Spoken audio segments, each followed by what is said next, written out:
If you want to be the best, you got to beat the best, and the best is blessed, baby. All right, gentlemen, we've been over the rules. Protect yourself at all times. Follow my instructions. Keep it clean. Touch gloves if you wish. Let's do it.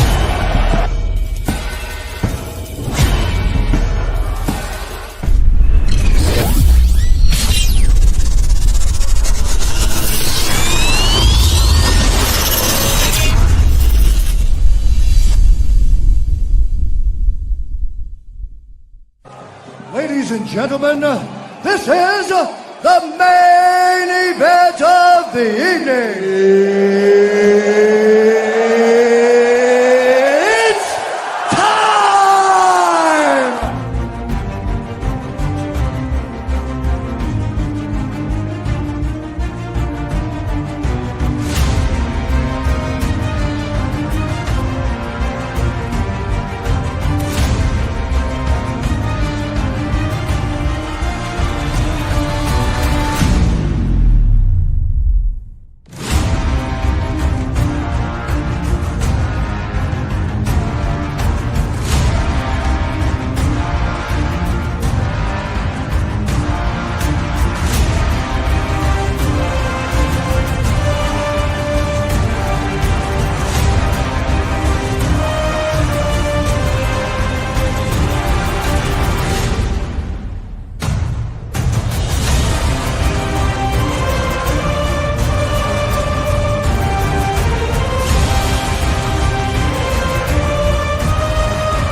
What up?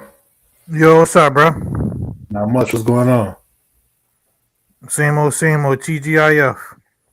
Yes, sir. Yes, sir. We are back. It's been a while since we had a UFC pay-per-view on the books. But we got one tomorrow, UFC 311.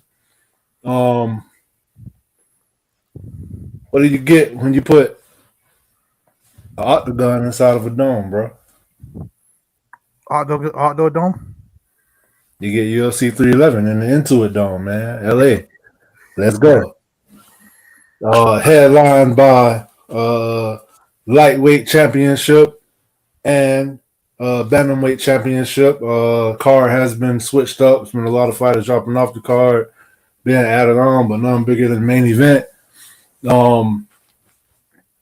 Apparently, Arman Tsarukyan is out, and we have Hanato Moicano in. How do you feel about that?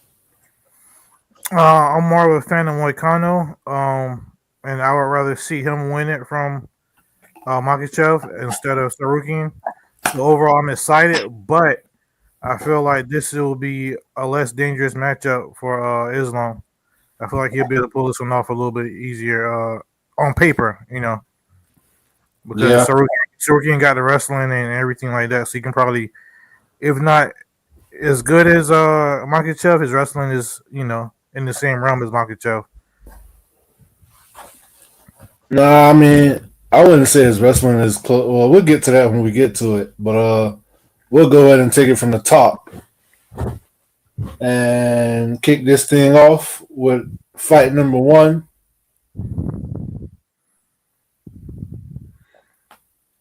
And in fight number one, which is the flyweight bout, so that's 125, which no grown man should ever weigh 125 in my opinion. But that's a whole other story. We have ranked number 11, Tagir Ulanbekov versus Clayton Carpenter. Tagir Ulanbekov is 15-2. He has 1 knockout, 7 submissions, 3 finishes in the first round. And Clay Carpenter undefeated at 8-0. 2 knockouts, 4 submissions. All 4 of those submissions came in the first round. What you think about this fight? Very interesting fight. Clay Carpenter, he is pretty good, highly touted. Dana White contender series alone, by the way. Yeah, which by the way I can't wait for. I watched I think all of last season, but I'm gonna start definitely keeping up with it when they come back. Yeah, man. Smoking in the summertime. I'm gonna go with Sergey Ulanbekov here. I feel like he's gonna win this one by a close, razor sharp decision, maybe even a split decision. I just feel like he's all around probably gonna be the better fighter in this one. Yeah, I feel like they both have grappling. Like they're both very good wrestlers. But I like Sergey Ulanbekov just off the strength of his experience.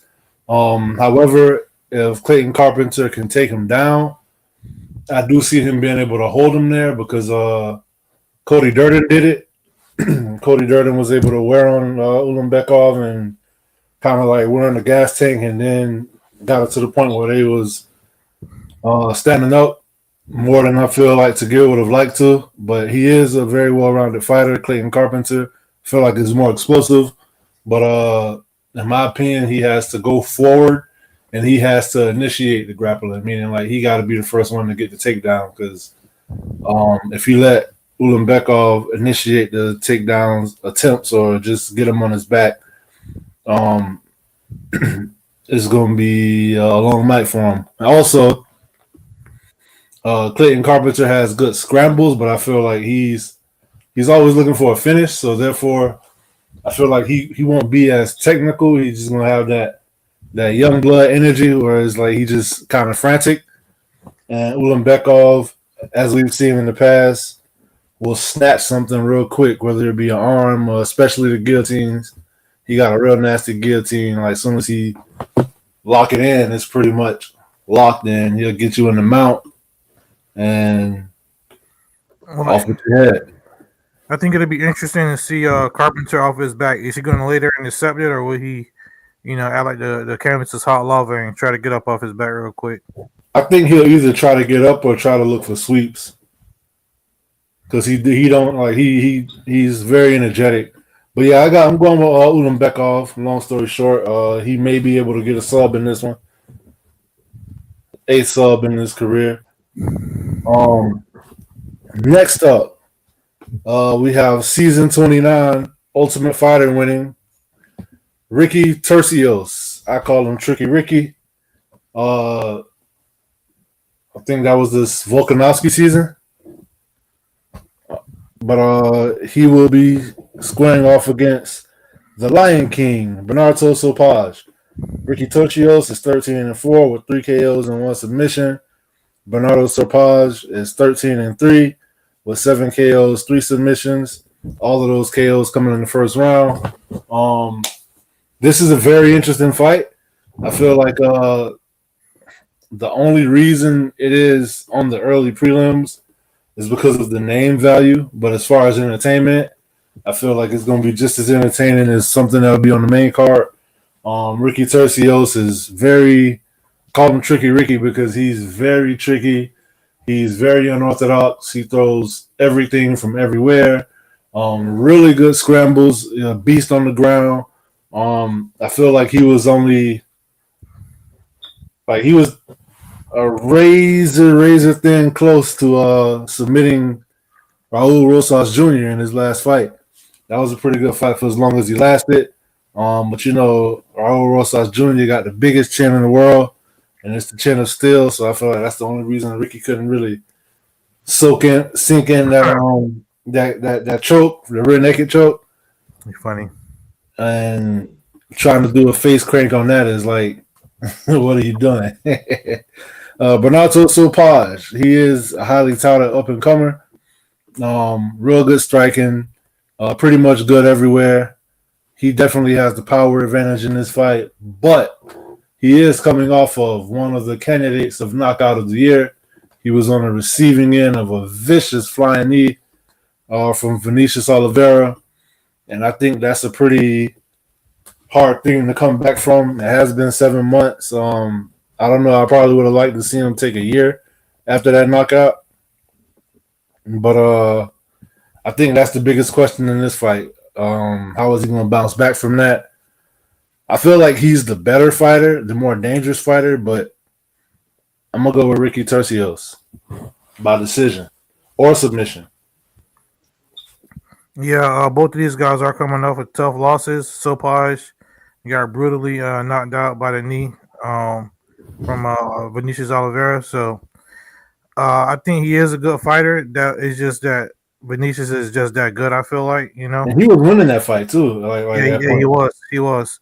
If this goes to the ground, I think I'll have to get an edge to Turcios, but I think that Sopaj will be able to keep it standing. And I'm going with Sopaj for the decision here. I hope you keep it cool too. Yeah, I'm writing it down. Okay, cool. Because still got to pay up. We never agreed what the pay was. You was gonna buy me a bottle. I let you off the hook. All right. I should have made you Steelers gear for a week. As long as it's not during the Bucks game, I won't mind. All right, so you going with Sopaj on this one? Yeah. All right. Next up, coming out of Road to the UFC, we have Road to the UFC winner, the hybrid, Rinya Nakamura, undefeated, 9-0, with 6 finishes. He has 5 knockouts, 1 submission. 5 of those finishes coming in the first round.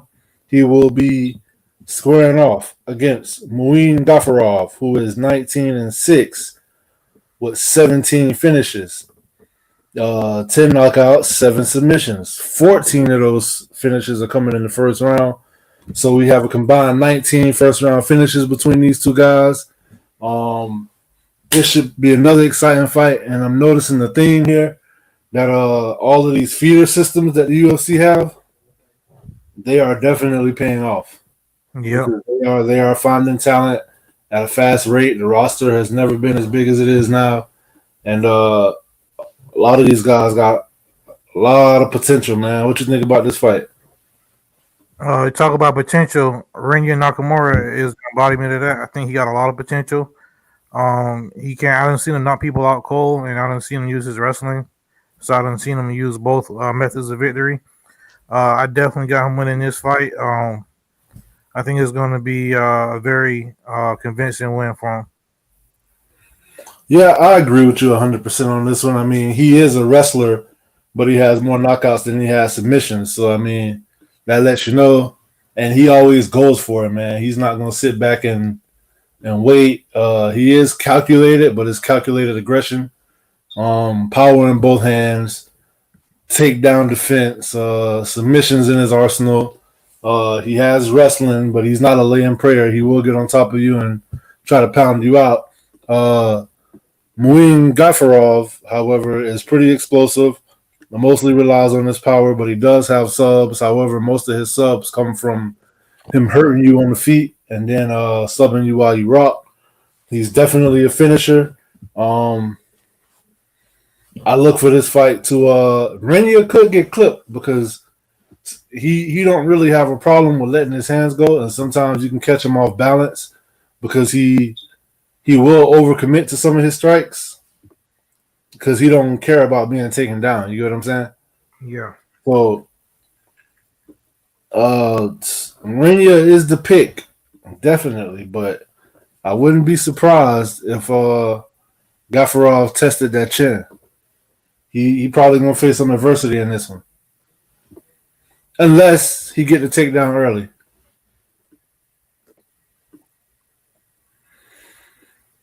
Next up, in the women's bantamweight bout, so that's 135. We have Carol Rosa versus Fiona Eileen Perez. Carol Rosas is ranked number 9. Eileen is ranked number 13. Rosa is 18-6 with 4 knockouts, 2 submissions. And Eileen Perez is 11-2 with 4 knockouts and 2 submissions. All 4 KOs coming in the first round. This is going to be a really good fight. I'll give Cara Rosas the edge and striking. I feel like she has more power in her hands. I feel like she's also more experienced. I think that'll help her out a lot in this fight. Definitely got that dog in her. Eileen Perez is going to have to try to get the takedown and get it early. We've seen her kind of like develop into more of a grappler than a striker. She don't really have power in her hands, but she can take a punch. And I'm not saying she's still powder post, but I mean, compared to her opponent, Cara Rosas does have the ability to put her lights out. I do like the fact that Rosa uses a lot of leg kicks, mixes up her attacks, and I think she's just more technical as well. However, Eileen Perez has looked pretty strong when she gets you in the clinch. And this fight right here, I think I'm gonna go Cara Rosa for the win. But I will put a little money on Eileen Perez because of those odds, and I feel like I can see a path to victory for her where she grind out a decision win. Yeah, if Eileen Perez win, it's gonna be by her grinding out a decision. Because she has a better wrestling. Cara Rosas has a better stand up. She's 3 out of her last 5 in wins. Her 2 losses are to Irina Donna and Norma Dumont. What a war that was. Yeah, exactly. So I earned a lot of respect from her with that. She can definitely I can see her piecing up Eileen Perez on the feet. But I'm gonna go with Perez to get the takedowns and kind of stymie her out a little bit and get a decision win and then twerk on her. Hey, one of these fighters, I feel like they can definitely jump from up and coming to contender with an impressive win in this fight. Yeah, because bantamweight is kind of wide open. I mean, aside from the champ, and then you have I would say put the winner of this up against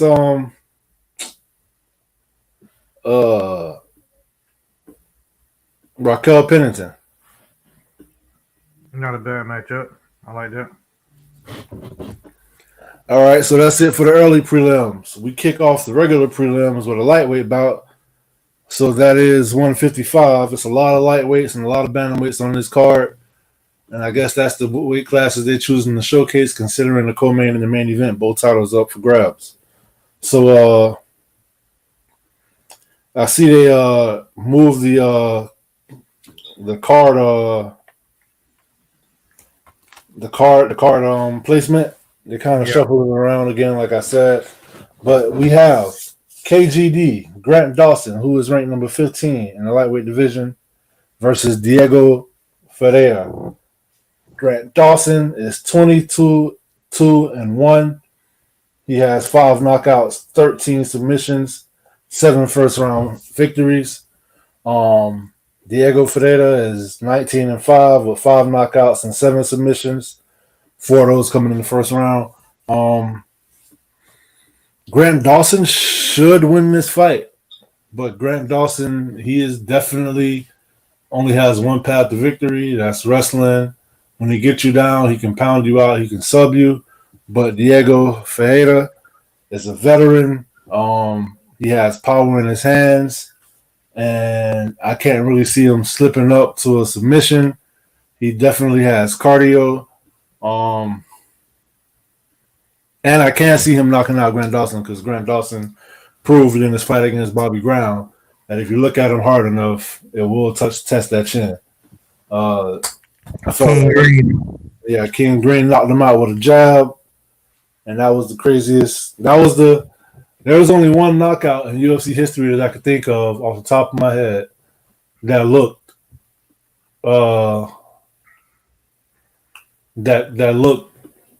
that was less devastating than that. You feel me? That was the second least devastating knockout ever. You feel me? You talking about Anderson Silva, Forrest Griffin? Nah, I get that from like a demoralizing type of way. I'm talking about Carlos Prates and Neil Magny. Oh yeah. But yeah, I'm gonna flip the script. I was gonna pick Grant Dawson, but I'm not too confident in that. If I was betting, I would bet Diego Ferreira just because he's a live dog, definitely for sure. I will go dog hunting in this match and go for Diego Ferreira, and that's who I'm picking. I'm picking Diego by KO TKO. Yeah, it's funny because I thought you was gonna pick Dawson, and I was thinking about picking Diego, but I'm gonna stick with Dawson. Though I feel like he's gonna use the wrestling and keep it, for lack of a better term, a boring fight. That's his best path to victory. Ferreira can definitely knock him out. He won his last two by knockout. He slept Michael Johnson, which I'm not proud of. And then I believe his last fight was Metalister and Besky. Yeah, he knocked him out too. Yeah, so I think that's when Besky only lost in the UFC. Yeah, and I believe that was UFC St. Louis, if I remember right. It was. But, so that was very impressive. And Diego, he on a little 2-fight winning streak. But I just feel like Dawson is gonna use his wrestling and just keep him down and stay in his state inside Diego's guard and just kind of pepper him up with little shots and stuff like that.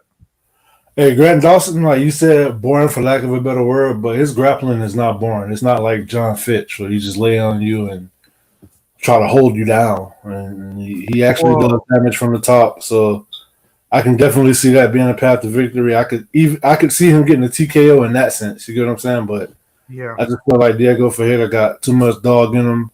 However, the youth could be a big advantage for Grant Dawson. All right. Hey.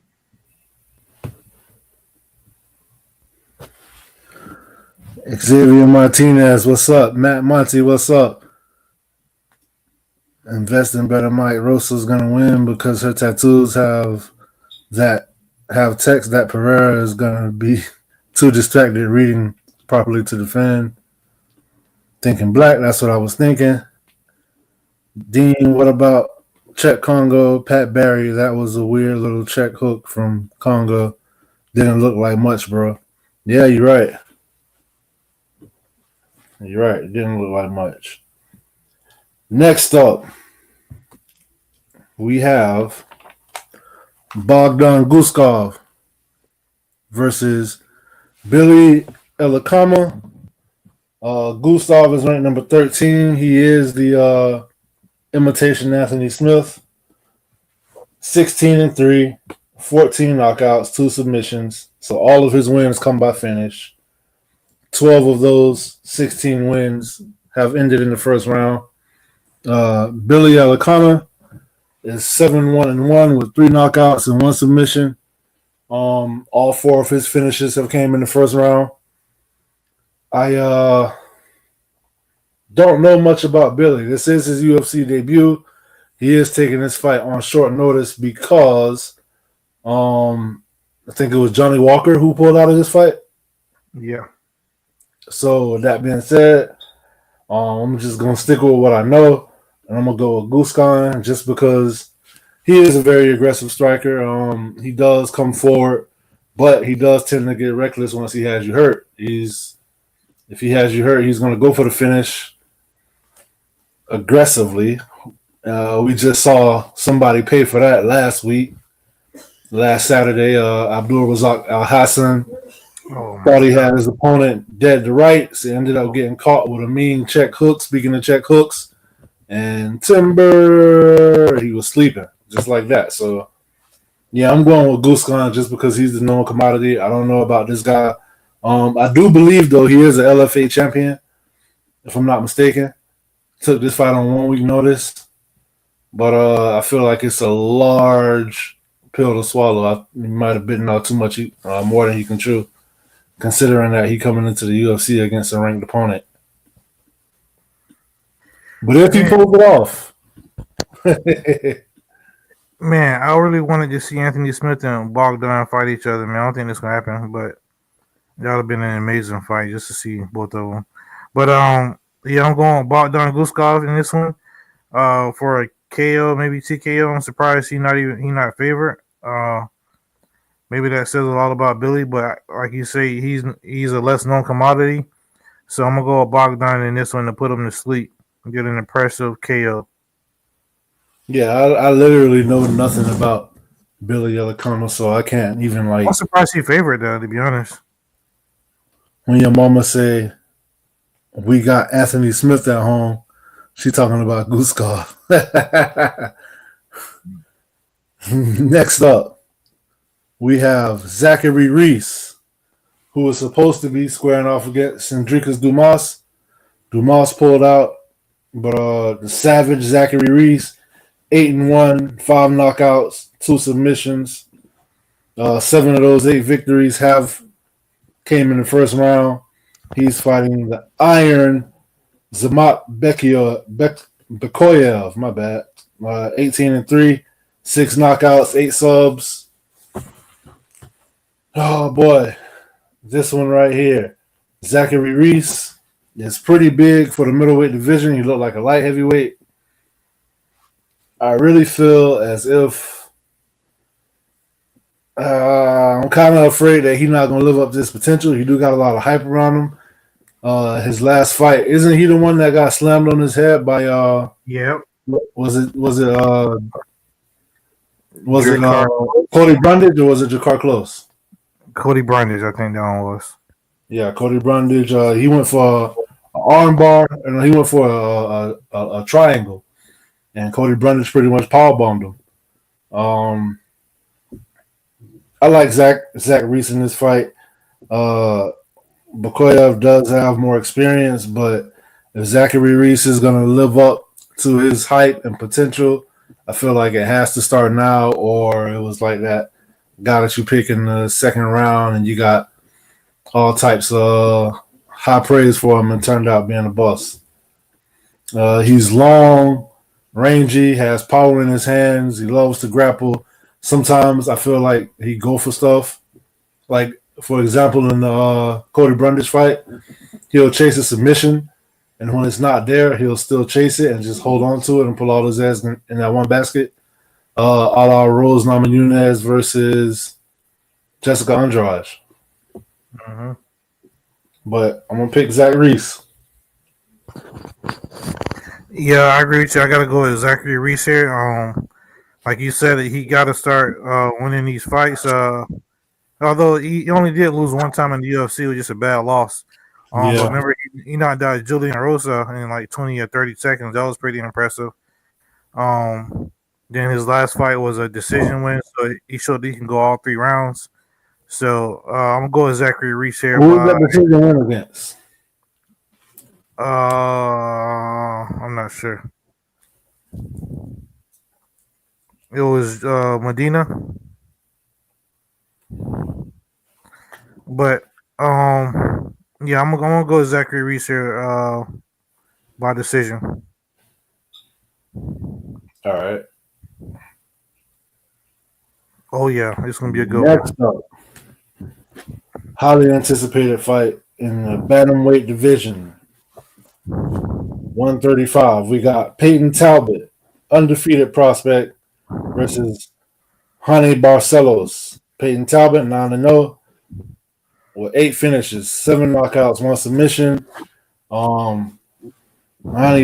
Barcelos 18-5, 8 knockouts, 3 submissions.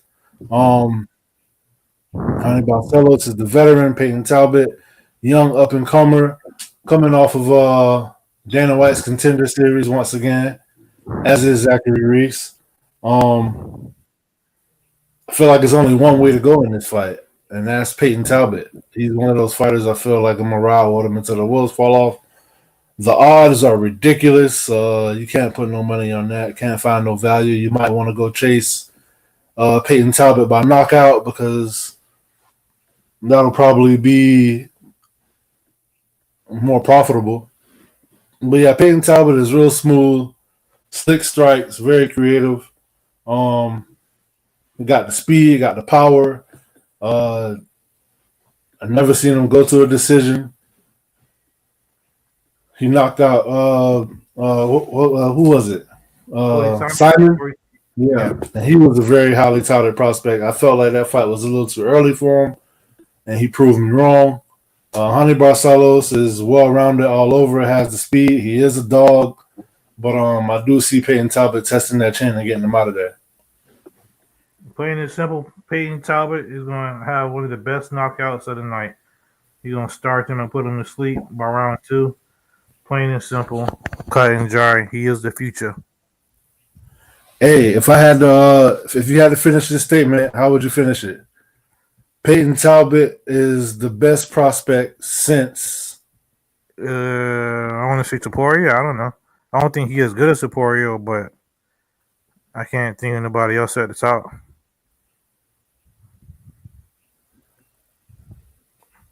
Who do you think he's going to be able to compare his rise to? Only reason why I want to say Topuria is because Topuria, it wasn't that much hype around him until he was like that close to getting the belt. You feel me? I mean, I think he's got way more potential than Paddy Pimblett. Oh, definitely. But I mean, I feel like Paddy Pimblett's still on the rise. I was gonna say like, I don't know. I was gonna say like Izzy McGregor or a Poetan or like a probably Izzy, maybe something like that.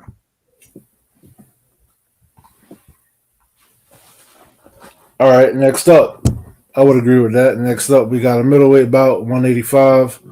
Trailblazer Kevin Holland, who is 26-12, 14 knockouts, 8 submissions, 13 first-round finishes. Squaring off against RDR, Renier de Ritter, who is 18-2, with 4 knockouts, 12 submissions. 10 of those finishes came in the first round.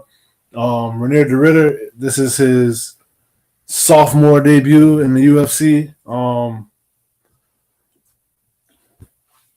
Dean said Diego Lopez. That's a pretty good one. Yeah, Dean, that's a good one, bro. But this is de Ritter's second fight in the UFC. Last time out, he submitted Gerald Meerschaert. He's pretty big for the weight class.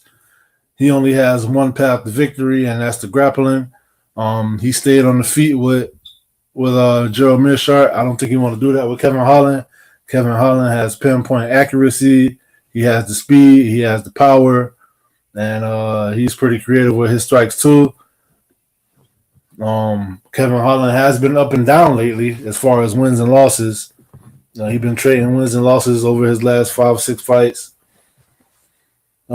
He does have good submissions. He got a real nasty darts. He is a BJJ black belt. He jumps up from weight class to weight class. I would really love to see him stay at welterweight, but here he is again at middleweight.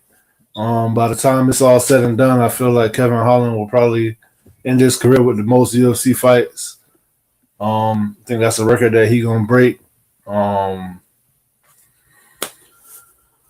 This one is a tough one, man, because I kind of want to pick with my heart and say Kevin Holland. But I feel like if de Ritter get him on the ground, it could be trouble. We've seen him struggle when he's up under guys, especially in this weight class. But we also saw de Ritter get tired, and we did see that he was extremely hittable when he went against Gerald Meerschaert. Gerald Meerschaert isn't the best striker.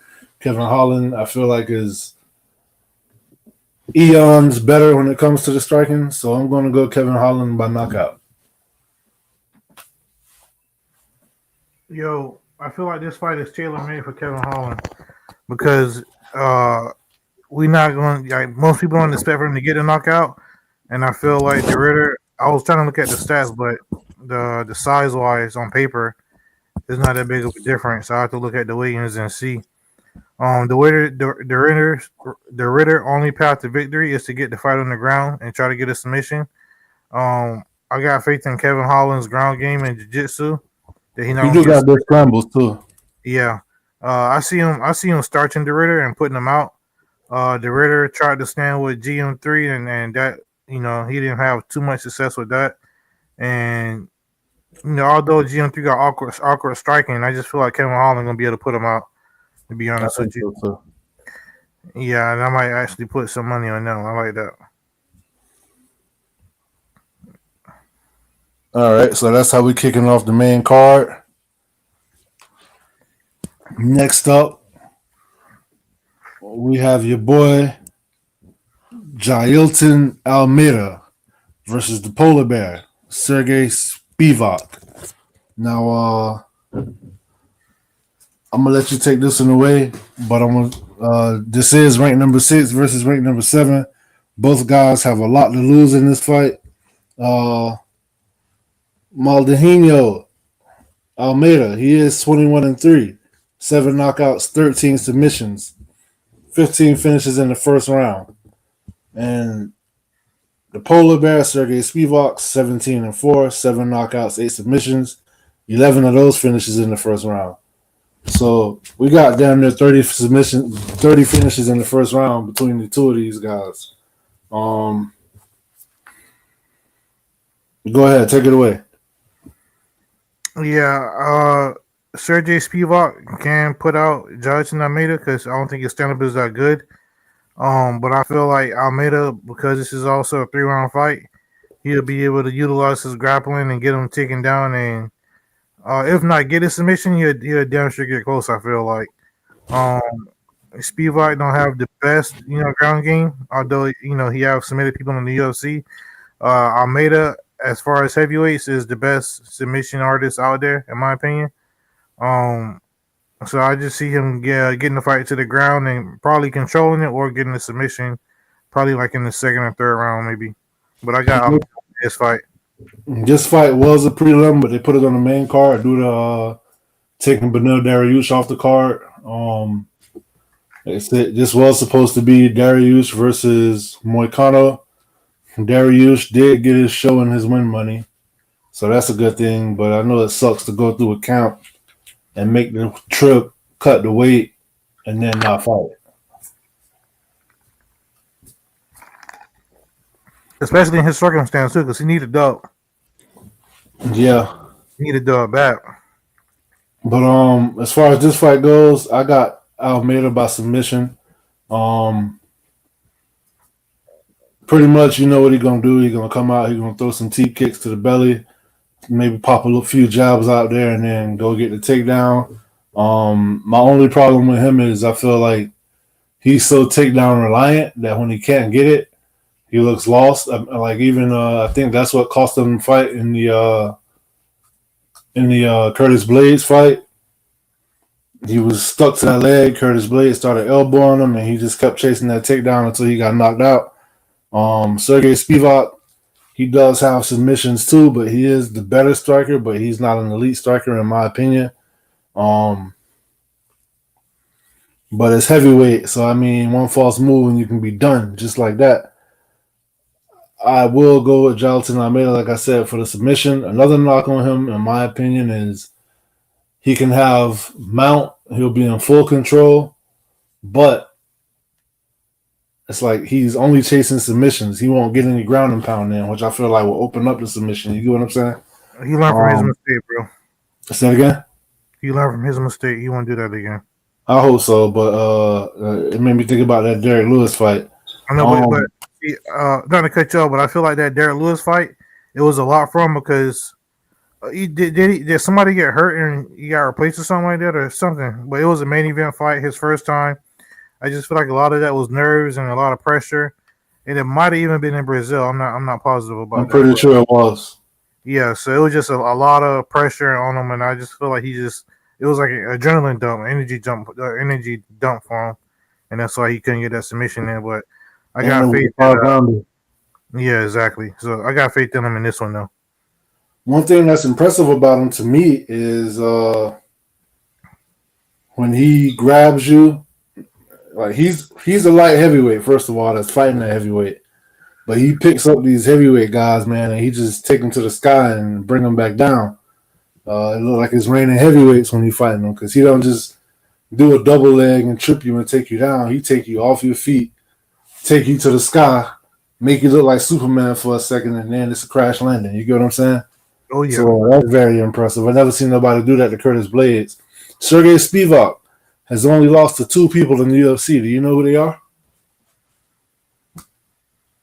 He beat Tuivasa. He beat Derek Lewis.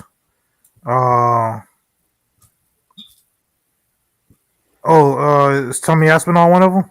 Yep. And Pavlovich? Nah.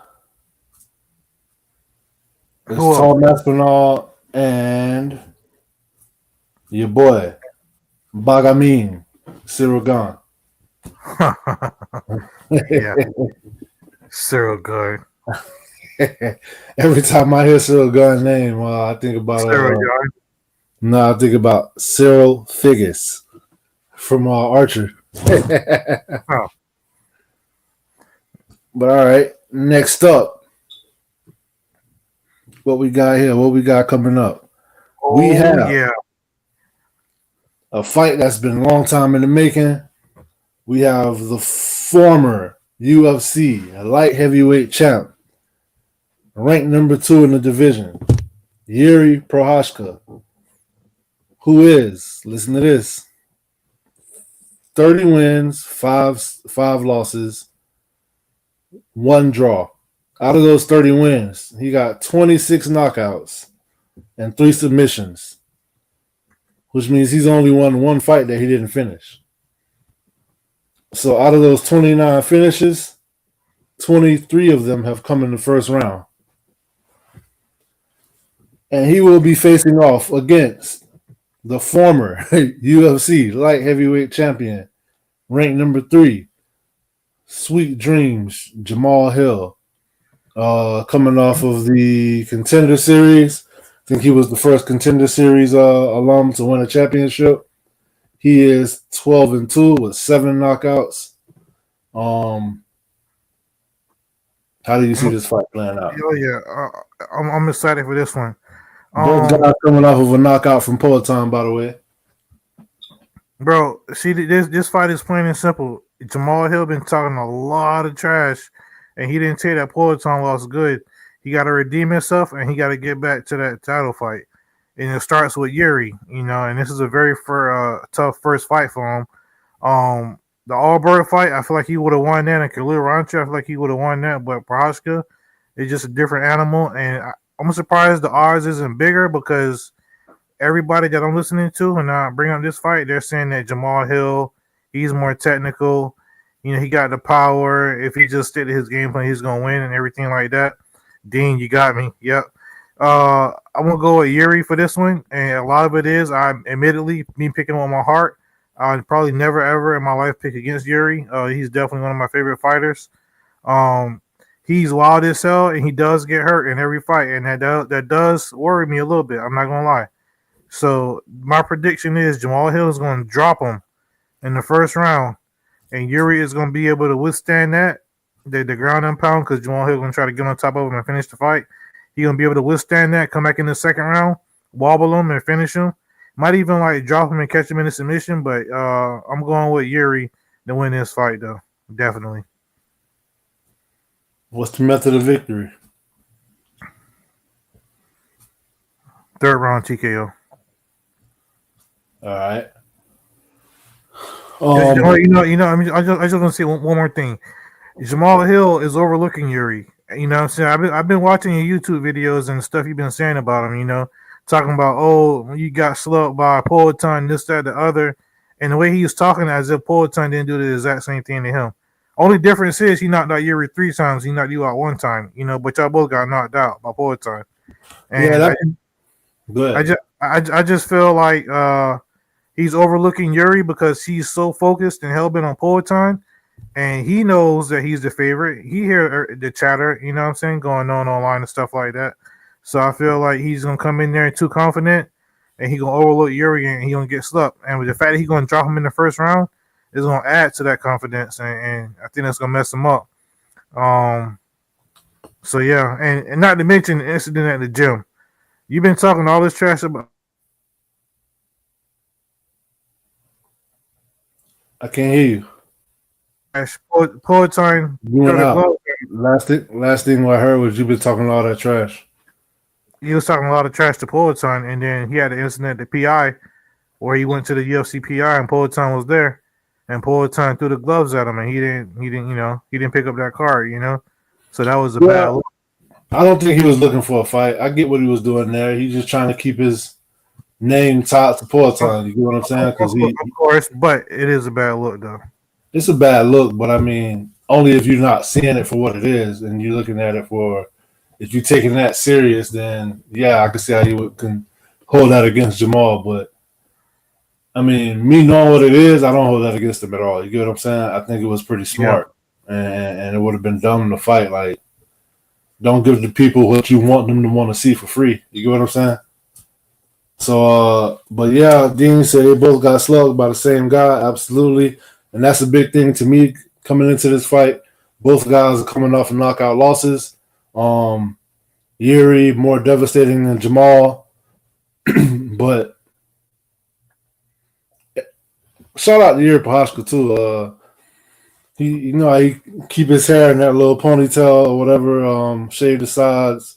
Found some little girl that got cancer and she did her hair like him because he's her favorite fighter. And then, how cancer gets, so she had to shave her head. Therefore, Yuri shaved his head for this fight. Flew her out to the fights and whatnot, donating, I think he said $500K to her. And Dana said, if you donate $500K, I'm going to match you on that. So they'll go $100K. I thought that was pretty cool by him and by Dana. But back to the fight, nevertheless, I think Yuri, you said exactly what I was going to say. Jamal Hill is more technical.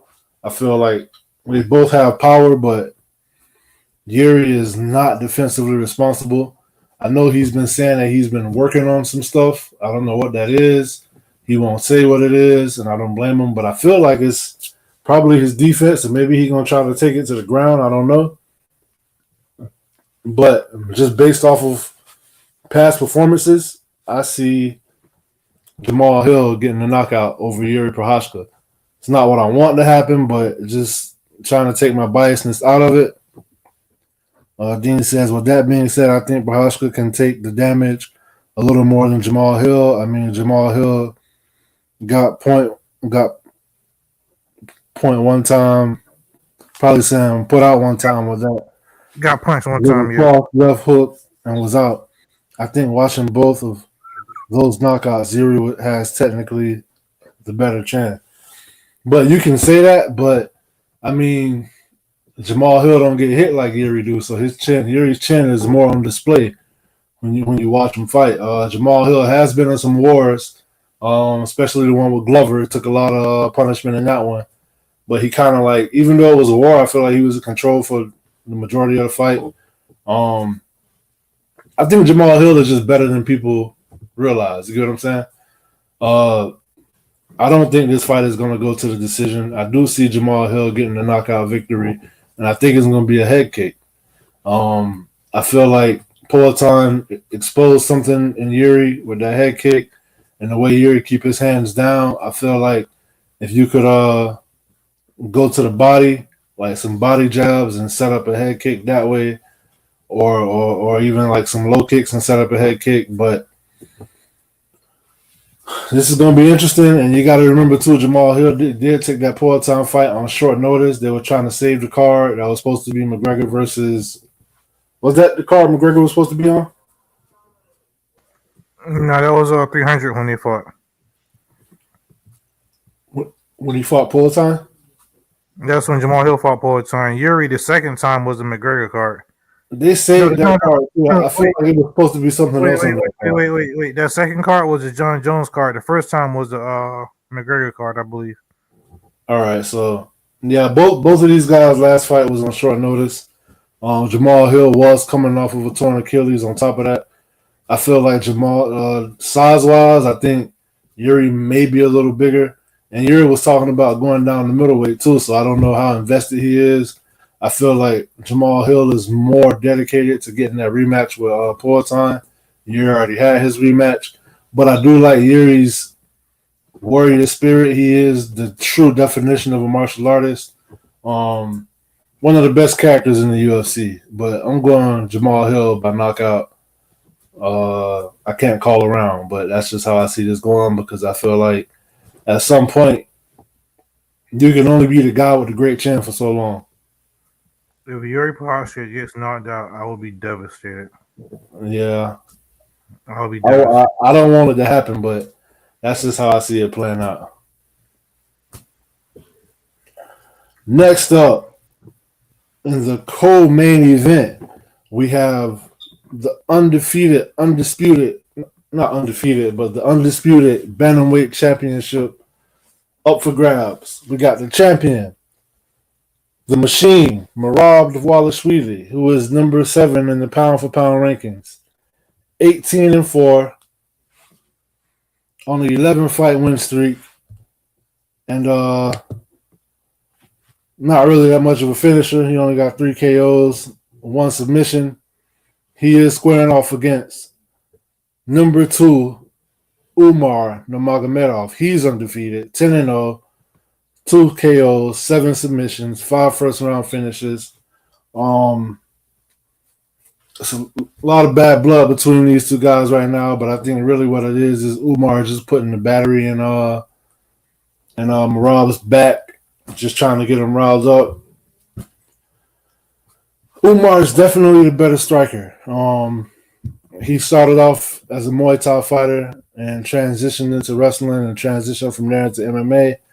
Merab Dvalishvili is just come forward, straight pressure, never gets tired. The machine is the perfect name for him.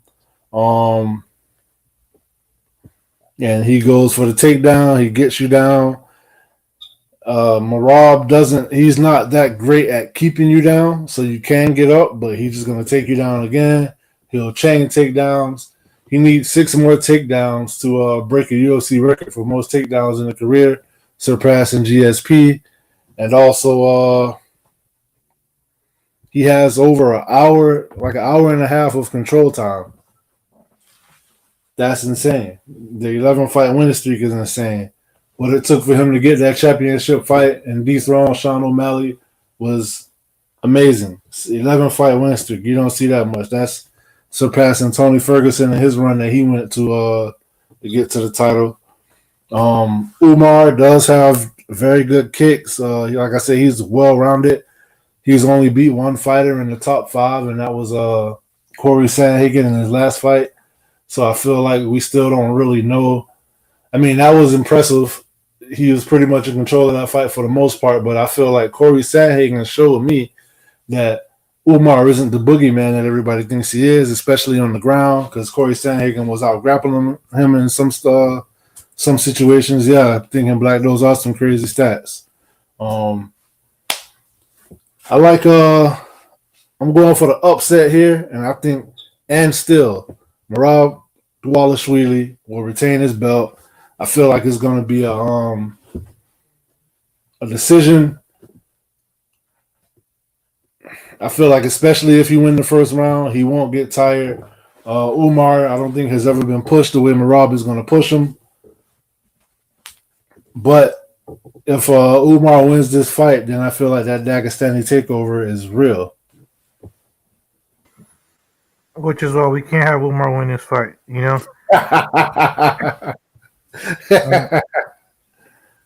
I'm being serious. It's all about that's why it's so funny. Like, we can't have the Dagestani takeover. God damn, bro.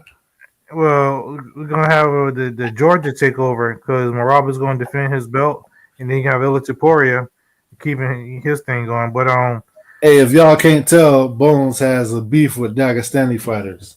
Yeah, I do. Tell him why. No, you're not going to get into that right now. We're talking about this title fight. This is a great title fight. Let's not take nothing away from these 2 great competitors here, you know? Let's not take the spotlight off of these 2. All right, so Umar, the thing about him is, like you said, bro, it is a bit of an unknown. I can't say that I feel like his striking is better than Merab's, but I can't say that his wrestling is better than Merab's for sure, you know? Eagle. Yeah. Corey Sandhagen said himself that he wasn't as busy on the feet just because he knew that he felt like his wrestling or Umar's wrestling would be a lot more challenging than what it was. But even when he got taken down by Umar, he even said himself it wasn't as intimidating as he thought it was. You know, I feel like a lot of that Corey Sandhagen didn't push the pace, and that's what the key to this fight is. Merab is going to push that pace. Umar is never going to have somebody that's going forward the way Merab is. Merab don't care about getting taken down. He finna get back up, and Merab, he got that gas tank. Umar, I seen him in a 5-round fight once. Merab, I seen him in a few 5-round fights. I just know that Merab, you're not going to out-tire Merab. You're not finna out-hustle Merab, and that's what you need for Umar. You don't need somebody that's a knockout artist or a jiu-jitsu practitioner, black belt, judoka champion. You don't need nothing like that. You need somebody that's going to push the pace and put the gas to the metal, put the pedal to the metal, and just, outwork him, because Merab, that's what he's going to do. You're not going to outwork Merab, and that's going to be the key to this fight. And still, UFC bantamweight champion, baby. The machine. Dvalishvili. Huh? I'm saying still, Merab Dvalishvili. And still. Yeah, hey, so I'm going to say it like this. I don't think there's no fighter on this card that I want to win for more than I want it for Merab. For different reasons than you feel me? One is just because I'm a Merab fan, but the other is because I feel like Dana kind of did him dirty by making him, you got to hurry up and defend this belt because Ramadan coming up and he's not going to fight during Ramadan. So make him wait. He's not the champ. You get what I'm saying? And who else did he do that to? Aljo. Yep. Coincidence? Nah. But yeah, so I think that's that. One thing we did not mention is the fact that Merab does get hit and his chin does get tested in a lot of fights. Umar has very good kicks. I can see him hitting like a head kick or like a mean, even O'Malley hurt Merab to the body with a kick. I can see something like that happening. And believe it or not, in that last fight, though, that was the first time we've actually seen Merab look like he was sort of gassed against O'Malley. Why do you think that was? I mean, honestly, I didn't feel like he was really that much gas. I don't think it was nothing, too crazy. But if I had to give it a reason, I would just say because it being a title fight. And he does have challenging weight cuts, too. His weight cutting is very extreme. To the point where, school, baby. He just don't eat for a couple of days. Yeah. But yeah. I think it's because I feel like that was the first time we actually saw him kind of change his game plan a little bit. Because just like how usually good wrestling stifles a striker and it keeps them kind of from letting their hands go, I feel like it kind of worked in reverse where his wrestling stifled O'Malley's striking, but also O'Malley's striking stifled him from coming forward, which slowed down the wrestling. And I feel like by him fighting a different way than he normally fight, I feel like it kind of like it wasn't just muscle memory for him. You get what I'm saying? But on the flip side, that does show that like he can change his game plan. He will have Ray Longo in the corner and one of the best coaches in MMA history, in my opinion. True legend. I don't think any one coach has brought as many champions up from nothing, you feel me? And helped them pull off the biggest upsets in MMA history. Sarah versus GSP, Weidman versus Silva. And honestly, I can't even remember who Aljo took his belt from. Oh, Peter Yan. That second fight, he destroyed him. Yep. Hey, by the way, I don't think this knockout in the background ever get old. Nah, it really don't. I like it. But yeah, so we both going with Merab and Still. So now let's go ahead and get into the main event. And in the main event, we have the current UFC lightweight champion. He is ranked number 1 pound for pound. Islam Makhachev, who is 26-1. He is on a 14-fight win streak, 5 knockouts, 12 submissions.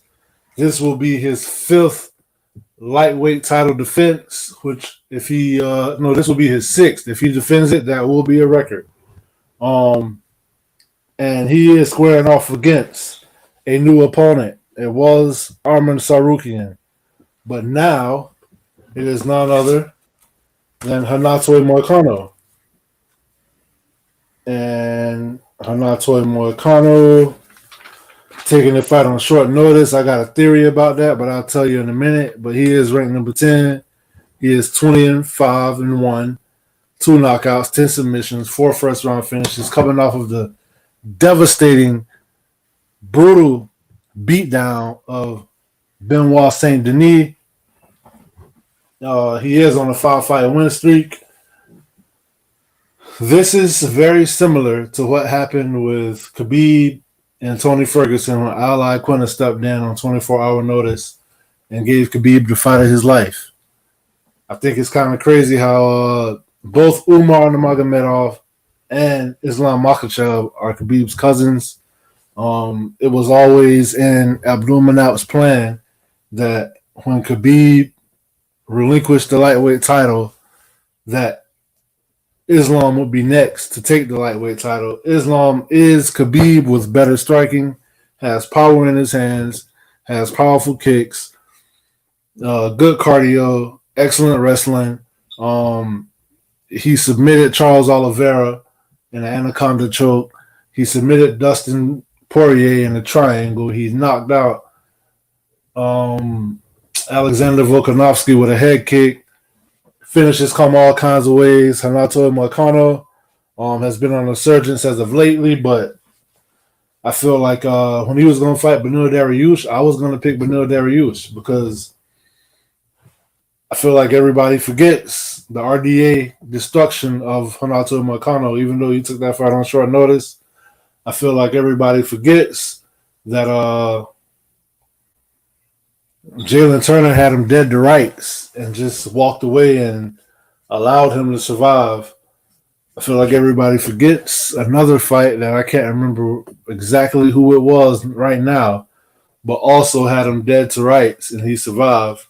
That being said, he do got that dog in him. It would be something if he wins this fight. I do feel like he probably is more prepared for Islam than Islam is prepared for him because the guy who was supposed to be fighting Islam, they both train at the same gym.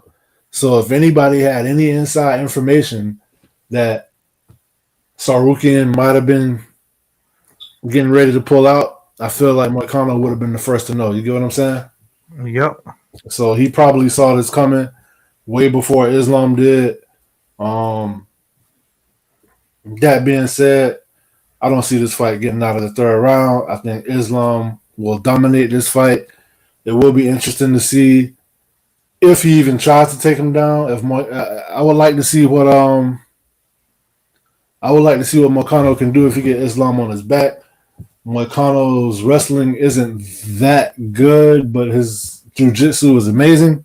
So it's just a matter of getting in the position to where you can use that jiu-jitsu.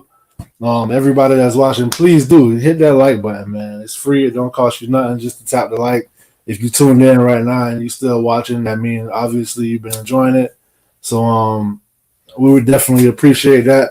But yeah, I'm going to Islam, man. I got Islam winning this fight. He might get a finish, but it's the element of surprise might get him down. They say when Dana called Islam last night and told him Tsarukyan was pulling out and they're working on an opponent, and he was like, all right, it don't really matter. He asked him if he was still willing to take the fight. He said, yeah, I'm a champion. It don't matter who I'm fighting. I'm finna go to bed. Just call me in the morning and let me know who it is. I respect that to the fullest. If he retains his belt and Umar wins that belt, like I said, the Dagestani invasion will be real. And I got a little stat for you, bro. What is it? So, the Nurmagomedov clan, Khabib, Umar Nurmagomedov, Usman Nurmagomedov, and Islam Makhachev all have a combined record of 99-1. Yeah, because of Islam losing. But what about the 99 wins, though? God damn. Oh, my bad. He didn't lose. He got knocked out. My bad. But yeah. That's not impressive? Yeah, that is impressive. It is. But And you know what I can't wait for? what? If Moicano Can't win wait his to see- post-fight speech? Huh? If Moicano win his post-fight speech? Yeah, that would be cool. But I was gonna say something that's gonna happen right now. I can't wait to like see how much it hurts you to keep it real, or how hard you finna lie. As far as being a champion, I do respect Islam because a lot of guys wouldn't do that. They'll be worried, a la John Jones. You know, people You could have forget said like it with your chest. John Jones. A whole fight card got canceled because of John Jones not accepting the title fight on short A notice. whole another fight card got moved at the Yeah, last minute. yeah. So honestly, I do respect Islam in that sense. And overall, I do like Islam more than Khabib. I got a little bit more respect for him. Okay. Just because I feel like his striking is a little bit better, and I feel like his record isn't as padded. You know what I'm saying? Hey, did you know that even considering the padded record, you do have a slight argument there? Yeah. But nobody in the history of combat sports has had more 10-8 rounds than Khabib Nurmagomedov. Yeah. Not MMA, not UFC, combat sports. Nobody has had more 10-8 rounds than Khabib. I don't know, man. That's I don't know how true that is. A Russian guy probably made that up, to be honest. Look it up. Look it up. Yeah, you're talking about from like Jack Dempsey and you know what I'm saying? Anybody. That's That's a living legend right there, bro. No matter how you want to feel about him, he's a living legend. You feel me? That's that alone. But honestly, I would like to see Moicano pull this off, but I don't think it's gonna happen. So I feel like Islam, he gonna do what he gotta do to get the victory. He gonna take Moicano down. He's definitely gonna take Moicano down. That's for a fact. I can see him getting some ground and pound in. Ultimately, I think he will probably get a submission, maybe like in the fourth round. I don't think Moicano finna get starched and put out. I don't think he finna even get knocked out. But Islam, like I said before, he does have better grappling than Khabib. Not always compare him to Khabib, but it is what it is. And I want to see him rematch Charles Oliveira, Du Bronx. I would love to see that. As far as Tsarukyan, I don't know if he's finna get an immediate title shot. This might be like a TJ Grant kind of thing, where at one point you're supposed to get a title shot, and we never kind of, you never kind of get that back. You know what I mean? Right. Or even what's my girl from Switzerland, Joanne Wood, her. Remember she was supposed to get a title shot, and then she took a fight and then lost, and so that kind of stuff does happen in the UFC. I would like to see Tsarukyan eventually face Makhachev, and then also see Oliveira face him. But for this one, I got to go with Makhachev to get the dub. I would say about fourth round submission. Gotcha. So now that that's out of the way, what are your expectations for this card, man? What you looking forward to the most? What's your prediction for the performance bonuses? What I'm looking forward to the most is Yuri versus Jamal Hill. Mm-hmm. That's the fight I'm looking forward to the most. Like that's my my main event.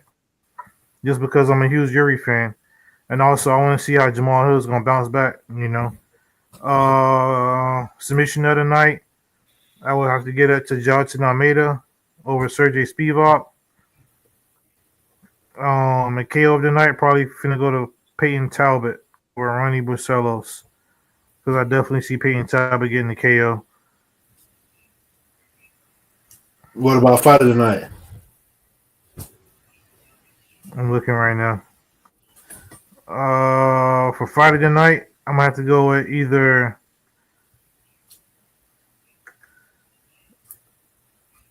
Colin versus De Ritter, Or it could even be Yuri versus Jamal Hill because I see that I don't see that fight being finished in the first round. I see that going 2 rounds, maybe early third round. But I see That Jamal could Hill be the dropping fight of the Yuri. night. Yeah, especially because Yuri is in it. Yeah. He always makes it exciting. His style is just like something to marvel at. Like you don't see that style ever anywhere. Like the way his movement, the way he in and out, but like kind of stay in the pocket and just move the head, and the way he bounce on his toes almost look like he kind of dancing, and he just throw like the wildest shit. But I see either that being the fight of the night, or I see the co-main event being the fight of the night. Yeah, I don't see co-main event being Friday night because I feel like most casual fans won't find it as exciting as a Yuri Jamal Hill fight, or I even see Kevin Holland and DeRitter being Friday night too. See, I feel like that's going to be one-sided whichever way it goes. All right, so that's that. And from a scale of 1 to 10, hey, I really do hope Moicano surprise the world. That would be nice. Oh man, me too. I'll mark out, and then he'll probably obviously they'll rematch it immediately. Yeah, and I know they was talking about Islam moving up. If he defended his belt and broke that record, they were talking about him moving up to square off against Hey, you're saying Trump is, but I don't think he'll fight Bilal. He's gonna break the lightweight record for defenses. Yeah, and this would be his 4th defense, right? This will be his 6th. No, because he beat Oliveira and then he fought Volkanovski twice. Then he fought Poirier, and I think it's gonna be his next fight. Well, maybe his title fight wins or something like that. I probably said it wrong. Man, overall, scale of 1 to 10, what you expect? I'm gonna go with a solid 8 out of 10. Cool. Also, I don't know if I mentioned, but Peyton Talbott, I'm excited for that. Definitely looking forward to seeing Peyton Talbott fight. Yeah, that's always fun. Just because he's going up against a vet. You got a younger fighter going up against a vet, so that's always exciting to see. I still want to know why Moicano ain't going up against Paddy Pimblett. Why they not making that? I think they're trying to protect Paddy a little bit, to be honest. I just wanted to hear you say it, and you said it. I appreciate that. Yeah, I'll be honest with that. Yeah. Hey man, so our audience wants to get to know a little bit more about you. Let them know a little bit. Tell them why you don't like the Dagestanis. Because he beat McGregor, plain and simple. Hey, in other UFC news, did you see that they cut Clay Guida and your boy Chris Weidman retired? Nah, I didn't see that, but I did see that Dominic Cruz has his retirement fight coming up. We will do an episode of Body Shot about that. He deserves it. They just set us up for one of the most violent bookings in UFC history, man. One of the most violent matchups they can make right now. And Justin Gaethje versus Dan Hooker. Is that official or no? That's official, like a referee with a whistle. Ooh, nice. So I wonder what the main thing. And I think the main event on that card is going to be Poatan versus Ankalaev. Man, Poatan better knock him out. I hope so. He probably will. But you got anything else you want to say? No, I'm good, man. I'm looking forward to the fight card, and hopefully Moicano win, and I'm hoping that Marat pull it off too. Looking forward to the card. Good times with good people, good food, good entertainment. And we will see y'all Sunday for the review show. I'm sorry. Yeah, we'll see y'all Sunday for the review show. I believe 11 o'clock. In the meantime, that's pretty much all I got to say. Oh, hey, Mike Tomlin called me. He said, "Tell the Dolphins to come get their shit." Hey, it's going to be a special show tomorrow. I believe it's at 1 o'clock. It's going to be a little discussion y'all might want to tune into. I'm pretty excited for it. Appreciate you for tuning in, Thinking Black, and everybody else on Twitter, YouTube. Thanks for tuning in. Please come back tomorrow at 1 o'clock, actually, where you'll hear a pretty heated, passionate argument as far as morality goes. It's a pretty good one. I'm not going to spoil the topic, but basically it got something to do with teenage pregnancy. Y'all got to tune in. It's going to be really exciting. Probably kind of funny to me. It's going to be hilarious to me. Who am I kidding? It's going to be hilarious. Just because I already know. It's going to be funny, man. Y'all tune in tomorrow at 1 o'clock. If you hit the subscribe button, you'll get a notification. You don't even got to remember it. You don't got to set no alarms, no nothing. But tune in tomorrow at 1 o'clock for that. Same channel. And then we'll see y'all Sunday. And that's pretty much that. Enjoy y'all weekend. Everybody be safe. Peace. Peace. Don't let the Chiefs win. Bills Ravens. Come take a walk through my heart, a stroll through my soul. Been smart from the start, wasn't taught, wasn't told. You could climb through my mind, or fly through my eye. And in time you will find what I rhyme is not a lie. Come take a walk through my heart, a stroll through my soul. Been smart from the start, wasn't taught, wasn't told. You could climb through my mind, or fly through my eye. And in time you will find